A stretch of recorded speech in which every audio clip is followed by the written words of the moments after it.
যতদিন যাচ্ছে তাপমাত্রার পারদ ততই বাড়ছে। ইতিমধ্যেই পশ্চিমবঙ্গের প্রায় 18টি জেলায় চরম তাপপ্রবাহের লাল সতর্কতা জারি করেছে আলিপুর আবহাওয়া দফতর। এই 18টি জেলার মধ্যে অন্যতম একটি হলো মুর্শিদাবাদ। মুর্শিদাবাদের তাপমাত্রা ইতিমধ্যেই 42 ডিগ্রি অতিক্রম করে গিয়েছে।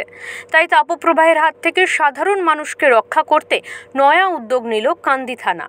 এই গরমে জলের তেষ্টাও বাড়ছে সকলের, তাই গরমের হাত থেকে সাধারণ মানুষের তৃষ্ণা নিবারণের জন্য পানীয় জলের শিবিরের উদ্বোধন করলেন কান্দি থানার আইসি মৃণাল সিনহা। বৃহস্পতিবার মুর্শিদাবাদের কান্দি থানার পাশে এই পানীয় জলের শিবিরের উদ্বোধন করা হয়। গোটা গ্রীষ্মকাল ধরেই চলবে পানীয় জলের শিবির। এর ফলে উপকৃত হবেন থানায় আসা মানুষজন তথা পথ চলতে সাধারণ মানুষেরা। লাগছে খুব ভালো, এটা দেখি মানুষ সবাই খুশি, খুব আনন্দ, সবাই যাই ইচ্ছা করে খাচ্ছে, কোনো অসুবিধা নেই। এখানে গরমের দিনে এই যে জল প্রদান করছে কান্দি থানার পক্ষ থেকে, কান্দি থানা আইসি, কেমন লাগছে? খুব ভালো লাগছে, খুব ভালো লাগছে। ঠিক আছে, এটা খুব ভালো উদ্যোগ এবং প্রশংসনীয় উদ্যোগ।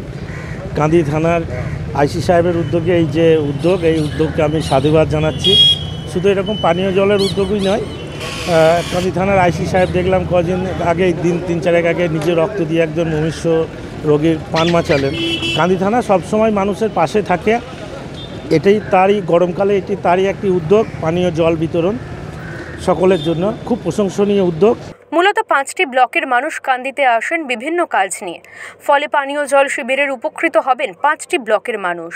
তবে শুধু জল নয়, থাকছে বাতাসা এবং গ্লুকনডিও। কান্দি থানার এই উদ্যোগকে সাধুবাদ জানিয়েছেন জেলার সাধারণ মানুষেরা। ব্যুরো রিপোর্ট, ওঙ্কার বাংলা।